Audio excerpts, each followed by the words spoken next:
සුබ දවසක් මගේ යාළුවෝ හැමෝටම. හංගුක් සිලෝන් channel එක සමග නිරන්තරයෙන් රැඳී සිටින මට සහාය දෙන E8 ගැන උනන්දු වන ඔයාලා හැමෝගෙම දැන ගැනීම සඳහා E8 ගැන ගිය සතියේ ඇතුළත සිදුවන විශේෂ සිදුවීම් හා ඔයාලා අහලා තිබුණ ප්‍රශ්න ආවරණය වෙන ලෙස ඒවට පිළිතුරුද රැගෙන ඔන්න හංගුක් සිලෝන් මම අදත් ආවා ඔයාලා ළඟට.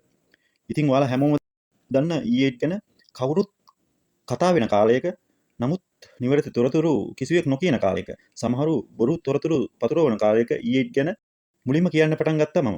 මේ වෙනකන් E8 ගැන සිදුවන හැමදේම හැමෝටම කලින් ඔයාලට ගෙන එන්නේ හංගුක් සිලෝන් මම කියන එක ඉතා සතුටින් ඔයාලට කියන්න පුළුවන්. ඒක ඔයාලත් පිළිගන්නවා කියලා මම දන්නවා. ඒ වගේම මම ගෙන එන තොරතුරු භාවිතා කරමින් තවත් YouTube channel හිමිකරුවන් කීප දෙනෙක් ඔවුන්ගේ channel ඔස්සේ එම මම ගෙන එන තොරතුරු වලට ප්‍රචාරයක් ලබා දෙනවා. ඒක මම පසුගිය දවස්වල හොඳ නිරීක්ෂණයක වුණා. ඒකේ උන්ට දොසක් කියන්නේ නැහැ. ඒක කමන්නේ නිවැරදි තොරතුරු සමාජගත කරන එකේ කිසිම වැරද්දක් නැහැ. උන්ට මම ඒකට ස්තුතිවන්ත වෙනවා. බොරු තොරතුරු කියනවට වඩා නිවැරදි තොරතුරු සමාජගත කිරීමේ කිසිම වැරද්දක් නැහැ. ඒ වගේම ඉතා කාර්නිකව මම ඔයාලා හැමෝගෙම ඉල්ලා සිටිනවා මාගෙන එන අලුත් තොරතුරු ඉතා ඉක්මනින් නැරඹීමට. මාගේ channel එක subscribe කර bell icon එක press කරමින් රැඳී සිටින්න. ඒ වගේම මම ගෙන එන වීඩියෝ like කරන්න.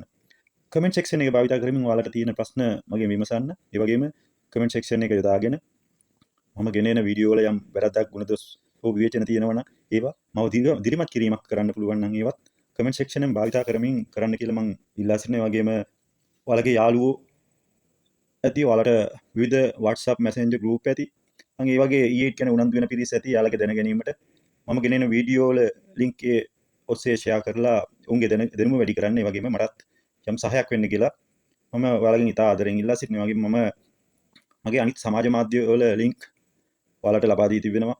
එම link ඔස්සේ ඒවා හරහාද සමග සම්බන්ධ වෙන්න කියලා ඉල්ලා සිටිනවා. අපි මුලින්ම අද ගෙන වීඩියෝ එක ගැන කතා කරමින් කොරියාවේ වර්තමාන තත්ත්වය E8 ගැන කොරියාවේ වර්තමාන තත්ත්වය මොකක්ද කියලා පොඩ්ඩක් හොයලා බලමු. 2026ට අදාළ වෙන ලෙස කොරියානු රජය විසින් විශේෂ තීන්දුව කීපයක් අරගෙන තියෙනවා. මේ හැම දෙයක්ම E8 අපේක්ෂිත හැමෝගෙම යහපත වෙනුවෙන් ගන්නා ලද ඉතා හොඳ තීන්දුව කියන එක ඉතා සතුටින් කියන්න පුළුවන්. මෙතෙක් කොරියාවේ වැඩිම විදේශ ශ්‍රමිකයන් පිරිසක් ගෙන්වා ගත්තේ ඔවුන්ගේ තිබුණු E9 වීසා ක්‍රමය යටතේ. 2015 දී E8 වීසා ක්‍රමය හඳුන්වා දුන්නත් ඒ බොහොම සුළු පිරිසක් තමයි රටවල් කීපයකට පමණක් සීමා වෙලා බොහොම සුළුවෙන් තමයි කරගෙන ගියේ.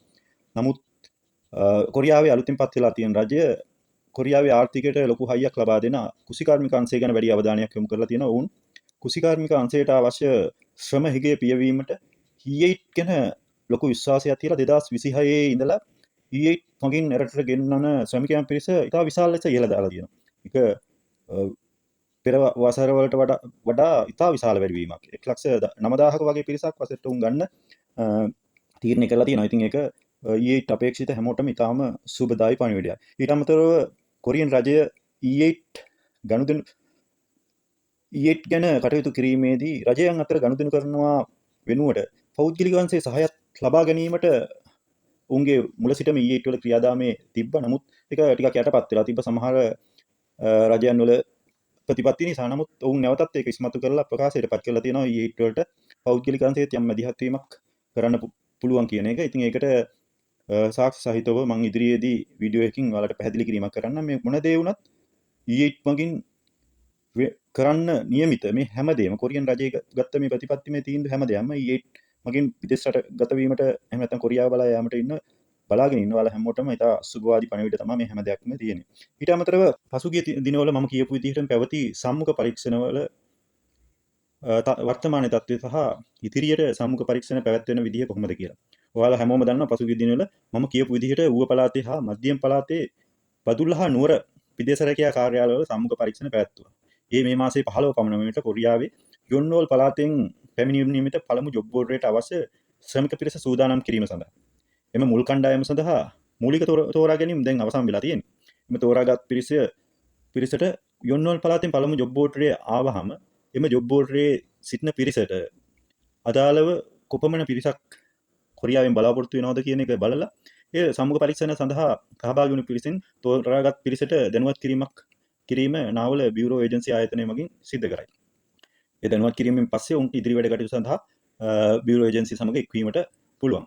ඉතින් ඒ වගේම මේ යොන්වෝල් පළාතෙන් මේ වෙන විට රැකියා 500කට ආසන්න ප්‍රමාණයක් දෙන්න උන් එකඟ වෙලා තියෙනවා. එම රැකියා 500න් ජොබ් බෝඩර් එහෙම නැත්නම් රැකියා එන පිළිවෙලට එන ප්‍රමාණය අනුව ඉතිරි කාලයේදී ඌව හා මධ්‍යම පළාත්වල සම්මුඛ පරීක්ෂණ පැවැත්වීමට නියමිතයි. එම සම්මුඛ පරීක්ෂණ ඉදිරි කාලයේදී පැවැත්වෙන්නේ කොහොමද, කොහෙද, කොයි වෙලාවටද කියන එක තීරණය වූ වෙලා ප්‍රකාශය කරාට පස්සේ මම ඔයාලට අනිවාර්යෙන් ඒ ගැනත් මේ channel එක ඔස්සේ දැනුම් දීමට කටයුතු කරන්න.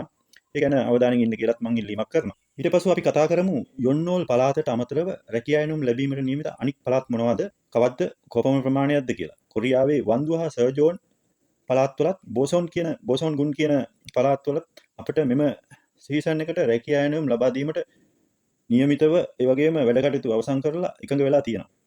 ඉන් වන්දු පළාතෙන් රැකියා එනුම් 3000ක් පමණත්, සර්ජෝන් පළාතෙන් රැකියා එනුම් 1000ක් පමණත් මෙම ජනවාරි අවසානයේ හා පෙබරවාරි මාසයේ මෙරට ලැබීමට නියමිතව තියෙනවා. ඉතින් මෙම රැකියා එනුම් ලැබීමත් සමග ලංකාවේ ඉතිරි පළාත් දැන් ඌව මධ්‍යම පළාත් හැරෙනවා, තව පළාත් 7ක් ඉතුරු වෙලා තියෙනවා. ඉතින් ඉතිරි පළාත් ටිකත් ආවරණය වෙන විදිහට සර්ජෝන්, වන්දු, බෝසෝන් ගුන් කියන පළාත් තුන මගින් ඉතිරි පළාත් ටිකත් ආවරණය වෙන විදිහට ලංකාව සම්පූර්ණයෙන්ම E8 සඳහා අයදුම් කිරීමට සුදුසු වෙන විදිහට රජය වැඩ කටයුතු සූදානම් කරගෙන යනවා. එතකොට ඔයාලට මාර්තු මාසයේ වෙනකොට මුළු ලංකාවේ සියලුම පුරවැසියන්ට E8 සඳහා අයදුම් කිරීමේ සුදුසුකම් ලැබෙනවා. බොහෝ දුරට මෙම පළාත් වලින් ජනවාරි අග වෙනකොට දැන්ට මේ ආරංචි වෙලා තියෙන තොරතුරු අනුව වන්දු කියන සිටි එකෙන් ඊළඟට ජොබ් බෝඩරේ ලැබීමට නියමිතයි. ජනවාරි අවසානයේ වෙනකොට වන්දු පළාතෙන් රැකියා එනුමක් ලැබෙයි. එතකොට බස්නාහිර, දකුණ, නැගෙනහිර වගේ පළාත් මූලික කරගෙන වන්දු සිටි එක සමග ඒකාබද්ධ කරලා තියෙන ලංකාවේ පළාත් වලට සම්මුඛ පරීක්ෂණ සඳහා කැඳවීම ලැබේ.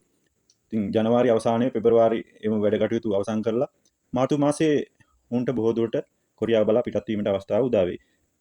කොරියාවේ කෘෂිකාර්මික සීසන් කාලය ආරම්භ වෙන්නේ මාර්තු මාසයේ තමයි. ඉතින් එම හැම පළාතක්ම මාර්තු මාසයේ සිට කොරියාවට යාම සඳහා අවස්ථාව උදා වෙනවා. එතෙක් ඔයාලා හැමෝටම අවස්ථාව උදා වෙනකන් ඉවසීමෙන් බලන් ඉන්න. කොරියාවෙන් ලැබෙන ජොබ් ඕඩර් ප්‍රමාණය සීමා සහිතයි. අපේ රැකියා එනුම් අපේක්ෂාවෙන් ඉන්න ප්‍රමාණය අති විශාලයි. ඉතින් ඒක හරිම අමාරු දෙයක්. මේ අවස්ථාව ලැබෙනකන් ඔයාලා බලාපොරොත්තු වෙමින් ඉන්න. ඔයාලගේ බලාපොරොත්තු අනිවාර්යෙන් ඉෂ්ට වෙයි. ඔයාලා හැමෝම දන්නවා රජය විසින් අලුතෙන් කොරියානු තානාපතිවරයෙක් හා නිලධාරී මණ්ඩලයක් පත් කරා. ඉතින් ඒ අලුත් තානාපතිතුමා ඊයේ සාර්ථක කරගන්න ඉතා විශාල කැපවීමක් කරනවා. ඒ ගැන වැඩ කටයුතු කරගෙන යනවා. ලංකාවේ නියෝජිත පිරිසක් කොරියාවට ගිහිල්ලා තියෙනවා. ඉතින් ඔවුන් සියලු දෙනා එක් වෙලා ඊයේ පිළිබඳව පළාත් 4ක් සමග සියලු සාකච්ඡා අවසන් කරලා තියෙනවා. ඒවා ඉතා සාර්ථකව සිද්ධ වුණා කියලා අපිට ආරංචි. තවත් පළාත් 6ක් ලංකාව සමග ඉදිරි වැඩ කටයුතු කිරීමට එකඟ වෙලා තියෙනවා. ඔවුන් සමගත් මේ වෙනකොට සාකච්ඡා කරමින් පවතිනවා. මේ සාකච්ඡාත් දැන්ට සාර්ථක මට්ටමේ තියෙනවා කියලා තමයි අපිට ආරංචි වෙලා තියෙන්නේ. ඉතින් මම මේ හැම සිදුවීමක විශේෂ අවස්ථා, විශේෂ සිදුවීම් වලට සතියෙන් සතිය ගෙනෙන්න බලාපොරොත්තු වෙනවා. මෙවන් තවත් වැදගත් වීඩියෝ එකක් මම ලබන සතියේත් අනිවාර්යෙන් ඔයාලට ලබා දෙන්න. මම ගෙනෙන වීඩියෝ බලාපොරොත්තු වෙන රැඳී සිටින්න, E8 ගැන උනන්දුවෙන් සිටින්න, බලාපොරොත්තු වෙමින් සිටින්න. ඔයාලා හැමෝගෙම බලාපොරොත්තු ඉතා ඉක්මනට ඉෂ්ට වෙන්න කියලා මම ප්‍රාර්ථනා කරමින් අදට මම ඔයාලගෙන් සමුගන්නවා. සුබ දවසක් ඔයාලා හැමෝටම.